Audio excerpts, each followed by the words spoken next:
राम मंदिर चढ़ावा चोरी मामले की जांच चल रही है। इसी बीच पुलिस ने बड़ी कार्रवाई करते हुए राम मंदिर ट्रस्ट के पूर्व महासचिव चंपत राय से पूछताछ की। पुलिस ने सोमवार को उनसे करीब 3 घंटे तक सवाल जवाब किए और उनके बयान दर्ज किए। पूछताछ में प्रशासनिक फैसलों, चढ़ावे के प्रबंधन, कर्मचारियों की जिम्मेदारी और शिकायतों के निपटारे जैसे कई मुद्दों पर सवाल पूछे गए। राम जन्मभूमि तीर्थ क्षेत्र ट्रस्ट के महासचिव चंपत राय और अनिल मिश्रा ने इस्तीफा दिया है। इसके बाद वह अयोध्या पुलिस के सामने अपना बयान दर्ज कराने पहुंचे थे। सूत्रों के अनुसार पूछताछ में चंपत राय ने कहा कि चढ़ावा चोरी में उनकी कोई भूमिका नहीं है। जैसे ही उन्हें इस मामले की जानकारी मिली, उन्होंने तुरंत कार्रवाई की और संदिग्धों को पकड़वाने में मदद की। उन्होंने यह भी बताया कि इस मामले में एफआईआर भी दर्ज कराई गई थी। चंपत राय ने कहा कि चढ़ावे में किसी तरह की गड़बड़ी न हो, इसकी जिम्मेदारी उनकी थी, लेकिन टिन्नू यादव लंबे समय से काम से जुड़ा था और उसके गलत काम की उन्हें उम्मीद नहीं थी। पुलिस ने उनसे यह भी पूछा कि रिश्तेदारों या जानने वालों को नौकरी कैसे दी गई। इस पर उन्होंने कहा कि जरूरतमंद लोगों को काम दिया गया था और यह फैसला सिर्फ उनका नहीं बल्कि ट्रस्ट के अन्य सदस्यों का भी था। उन्होंने अनिल और गोपाल राव का भी नाम लिया। सूत्रों के मुताबिक इतनी कड़ी सुरक्षा के बावजूद चोरी होने से निगरानी व्यवस्था पर सवाल उठे हैं, जिसके बाद आरएमओ अर्जुन देव के खिलाफ कार्रवाई की गई है। राम मंदिर के दान पात्रों से मिलने वाले पैसे की गिनती को सुरक्षित और पारदर्शी बनाने के लिए ट्रस्ट और भारतीय स्टेट बैंक के बीच एक तय व्यवस्था बनाई गई थी। इसमें दोनों की जिम्मेदारियां अलग अलग तय थी ताकि पूरी प्रक्रिया साफ सुथरी रहे। लेकिन सूत्रों के मुताबिक जांच में यह सामने आया है कि समझौते के कई नियमों का सही तरीके से पालन नहीं किया गया।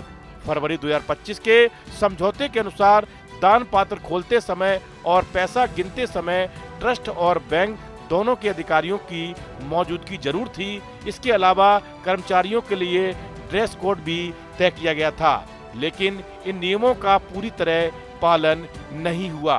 सूत्रों के अनुसार जांच एजेंसियां अब यह भी देख रही हैं कि इन नियमों का पालन ठीक से हुआ था या फिर नहीं।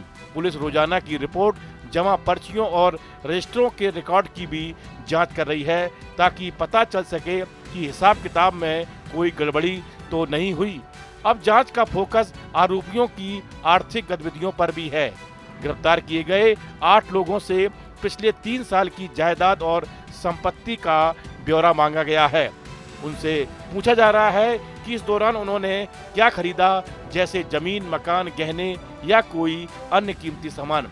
जांच टीम अब उनकी कमाई और खर्च का मिलान कर रही है ताकि यह पता लगाया जा सके कि आय के हिसाब से संपत्ति सही है या नहीं। यह भी तय था कि बैंक के कर्मचारियों को समय समय पर बदला जाएगा, लेकिन कुछ लोग लंबे समय तक एक ही जगह पर काम करते रहे। इसके अलावा गिनती कक्ष में आने जाने वालों की जांच, हर दान पात्र की अलग अलग गिनती और उनका रिकॉर्ड रखने जैसी सख्त व्यवस्थाएं बनाई गई थी, लेकिन सूत्रों के मुताबिक इन नियमों को हर बार ठीक से लागू नहीं किया गया। राम मंदिर चढ़ावा चोरी मामले में अयोध्या पुलिस ने अब तक टिन्नू यादव समेत 8 लोगों को गिरफ्तार किया है। पुलिस की जांच का दायरा लगातार बढ़ रहा है।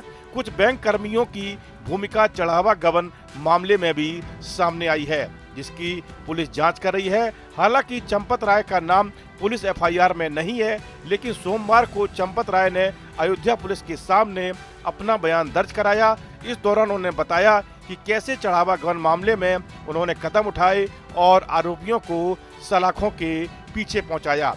राम मंदिर चढ़ावा मामले में गिरफ्तार किए गए 8 आरोपियों को सोमवार को अयोध्या की एक अदालत ने 14 दिनों की न्यायिक हिरासत में जेल भेज दिया।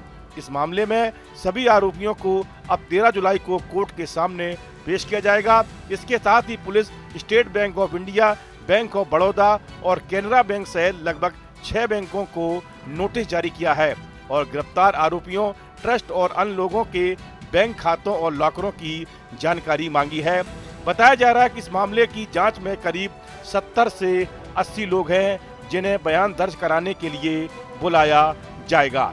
इस वीडियो में फिलहाल इतना ही। आप बने रहिए न्यूज नेशन के डिजिटल प्लेटफॉर्म के साथ। आपके मोबाइल पर तुरंत आएगी ब्रेकिंग न्यूज। स्क्रीन पर सबसे पहले दिखेगी बड़ी खबर। देश दुनिया की हर खबर एक जगह। अब आपके मोबाइल पर तुरंत फटाफट इंस्टॉल कीजिए न्यूज नेशन ऐप और रखिए खुद को अपडेट।